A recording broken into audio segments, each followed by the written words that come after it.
Las autoridades chinas elevaron drásticamente su balance de muertos por COVID-19. En la ciudad de Wuhan, epicentro del brote, se añadieron 1.290 decesos y se explica que las víctimas no se contabilizaron porque murieron en sus casas y no en hospitales. La información se conoce en momentos en los que grandes potencias occidentales incrementan sus críticas al gobierno de Beijing por su presunta falta de transparencia. El presidente de Estados Unidos, Donald Trump, hizo un llamado a sus seguidores para que, según sus palabras, liberen los estados actualmente dirigidos por gobernantes demócratas y donde se mantienen estrictas medidas de confinamiento. El mandatario insiste en reabrir la economía del país, que ya suma más de 36.000 muertos y más de 22 millones de solicitudes de subsidios por desempleo. Y en Argentina, a partir del lunes, los adultos mayores de 70 años, considerada la población más vulnerable ante el coronavirus, deberán tramitar un permiso vía telefónica para poder circular por la capital. La normativa tendrá algunas excepciones y se descartó la imposición de sanciones para quienes incumplan. Tenemos todos los detalles desde Buenos Aires. Muy buena noche, gracias por continuar con nosotros en France 24. Soy Raúl Blanco, un gusto saludarlos. Comenzamos este informativo con las cifras globales relacionadas con la pandemia del COVID-19. El total de casos confirmados ya superan las 2.224.000 personas. Las que han fallecido a causa de esta enfermedad rondan las 153.100 personas y las que afortunadamente han superado la enfermedad se acercan a las 566.000. Vamos a Wuhan, el lugar donde nació el coronavirus, ahora extendido por todo el mundo. Las autoridades reportaron que el número total de víctimas mortales es el 50% más de lo reportado inicialmente. Ese dato llega precisamente en medio de las críticas recientes al gobierno chino por su presunta falta de transparencia y su manejo de las cifras de la pandemia. Esta crisis sanitaria ha afectado al gigante asiático duramente, que vivió una caída del PIB del 6.8%, la mayor desde 1976. Beijing niega un encubrimiento, pero el gobierno chino ha recibido fuertes críticas por presuntamente minimizar la gravedad de su brote de coronavirus. Este viernes, la ciudad de Wuhan reveló que el total de fallecidos es en realidad 50% más alto que el número inicialmente reportado. Las autoridades chinas dicen que se debe a nueva información. Algunas instituciones médicas no se conectaron con el sistema de prevención y de control de información de la enfermedad a tiempo, y los hospitales estaban sobrecargados y el personal médico abrumado con los tratamientos. Objetivamente, sí, hubo errores y vacíos en el registro de la información, pero nunca existieron ni se permitieron ocultamientos. Varios países occidentales han criticado la falta de transparencia de China. Emmanuel Macron lo abordó en una entrevista con el Financial Times. No se pueden comparar las situaciones en Francia, Alemania, Italia con China o Rusia. Es obvio, la transparencia e inmediatez de la información no es la misma. Las redes sociales no son libres ahí. No hay redes sociales, no sabemos realmente lo que pasa ahí. Por su parte, Reino Unido aseguró que China deberá responder a preguntas difíciles sobre la expansión del virus. También hay choques de opinión sobre los orígenes del COVID-19. Científicos chinos aseguran que el virus llegó a los humanos en un mercado de animales salvajes de Wuhan. Y la revista Nature aseguró que el origen del virus es natural. Pero Estados Unidos dice estar investigando si el virus en realidad se originó en un laboratorio. China niega los rumores. El presidente Xi Jinping aseguró que culpar a Beijing es contraproducente y va en detrimento de la cooperación internacional. La Organización Mundial de la Salud pidió que cada país afectado por la pandemia revise sus cifras de contagios y muertes por COVID-19 lo antes posible para conocer el verdadero alcance de la enfermedad. Representantes del organismo aseguraron que el aumento en las cifras reveladas por China corresponde a un esfuerzo por documentar todos los casos. Somos conscientes de los nuevos números que se informaron de la noche a la mañana desde China, que agregaron 325 casos adicionales y 1.290 muertes en Wuhan. Y esto se hizo en un intento de no dejar ningún caso sin documentar. Primero es que el sistema de atención médica en Wuhan se vio abrumado en un momento y algunos pacientes murieron en sus casas. En segundo lugar es que el personal médico se retrasó en la notificación de estos casos porque se concentraron en brindar atención a estos pacientes y no completaron los formularios a tiempo. Lo siguiente es que se construyeron ubicaciones adicionales. Y si recuerdas, en Wuhan en particular, algunos de los hospitales estaban abrumados, por lo que establecieron estos llamados hospitales improvisados, que eran esencialmente estadios u otras instalaciones donde llevaban los casos leves para darles cuidado. Y en estas situaciones el informe no se realizó de manera oportuna, por lo que se agregaron esos casos.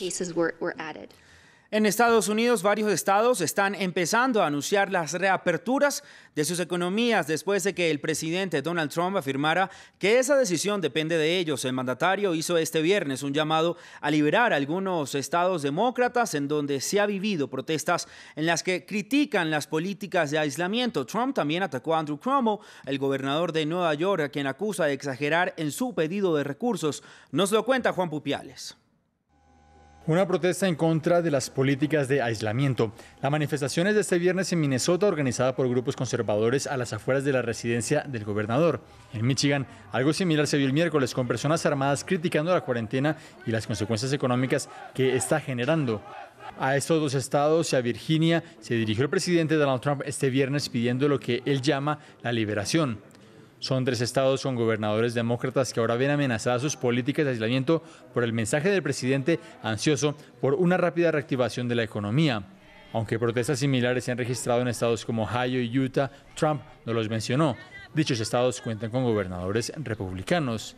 El magnate también cargó contra el gobernador de Nueva York, Andrew Cuomo. El gobernador Cuomo debería invertir más tiempo en hacer y menos tiempo en quejarse. Sal ahí y haz el trabajo. Deja de hablar. Le construimos miles de camas de hospitales que usted no necesitaba ni usó. Le dimos un gran número de respiradores que usted debería haber tenido y le ayudamos con las pruebas que usted debería estar haciendo. Cuomo también es demócrata y está al frente del epicentro mundial del COVID-19 con más del 40% de muertes totales en Estados Unidos. El gobernador le pidió al presidente más colaboración y menos división en estos momentos. El gobierno federal no puede lavarse las manos y decir, los estados son responsables de las pruebas. No lo podemos hacer. No lo podemos hacer sin ayuda federal. Esto es un caos. Necesitamos un acercamiento coordinado entre el gobierno federal y los estados. El choque entre el presidente y los gobernadores se mantiene un día después de que anunciara un plan para una reapertura escalonada de una golpeada economía, donde se han registrado más de 22 millones de solicitudes de subsidio por desempleo desde el inicio de la crisis sanitaria.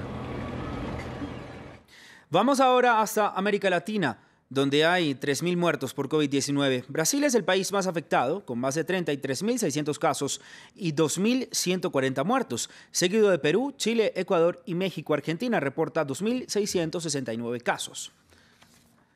Precisamente en ese país latinoamericano, las autoridades de la ciudad de Buenos Aires, la capital, tomaron nuevas medidas que han causado polémica. Los mayores de 70 años de edad deberán solicitar un permiso vía telefónica antes de salir de su casa. Entre tanto, el próximo lunes se retomarán las actividades económicas en muchas provincias, lugares donde no hay transmisión comunitaria de la enfermedad del COVID-19. Nuestro corresponsal Natalio Cosoy tiene todos los detalles. El gobierno de la ciudad de Buenos Aires anunció que a partir del lunes que viene, los adultos mayores que tengan más de 70 años deberán solicitar un permiso especial para salir de sus casas para ciertas actividades, por ejemplo, ir a hacer compras al mercado o compra de medicamentos, no por ejemplo para ir a cobrar la jubilación o para ir a hacer un tratamiento de salud o para aplicarse una vacuna. El mecanismo para conseguir este permiso es el siguiente: tienen que llamar un número de la ciudad de Buenos Aires, que es el 147, y ahí quien los atienda va a tratar de convencerlos de que no salgan y de que recurran, por ejemplo, a la ayuda de voluntarios de la ciudad de Buenos Aires para que ellos se hagan cargo de ir a hacer la compra que necesitan hacer, por ejemplo. En la ciudad de Buenos Aires hay unos 490.000 personas de más de 70 años que son la población más en riesgo frente a esta pandemia. Y ese es el argumento que usa la ciudad y que también fue defendido por el presidente de la Nación, que le dio su respaldo. Sin embargo, es una medida polémica, hay quienes la cuestionan, que dicen que es discriminatoria al distinguir por rango de edad, e incluso también fue criticada por el defensor de la tercera edad, Eugenio Semino, que dijo que es una medida absurda y anacrónica. Sin embargo, el gobierno de la ciudad considera que es una forma de proteger a este sector que es el más vulnerable. Y la pandemia de COVID-19 y sus consecuencias sociales hace más vulnerables a quienes ya eran vulnerables. En Bogotá, la capital de Colombia, las trabajadoras sexuales no encuentran cómo cumplir con la cuarentena y a la vez poder sustentarse económicamente. Muchas se exponen y siguen saliendo a la calle con los riesgos sanitarios que eso conlleva. Además, muchas de ellas son mujeres trans que no confían en tener un acceso seguro a la salud. France 24 habló con ellas para conocer la situación en la que están durante esta crisis global. Para Alexa, la cuarentena no es una opción. Mujer trans y trabajadora sexual en Bogotá, Colombia, le toca calzarse los tacones y salir a la calle para seguir pagando su habitación y su comida. Pues con todo ese estigma de que nosotras también podemos contagiar y todo eso. Entonces nosotras nos hemos intentado cuidar hasta el máximo, en no salir y eso, pero pues sin falta del Estado, sin falta de respuestas, pues va a ser imposible. O sea, también, nos obligan a exponernos a ejercer el trabajo sexual.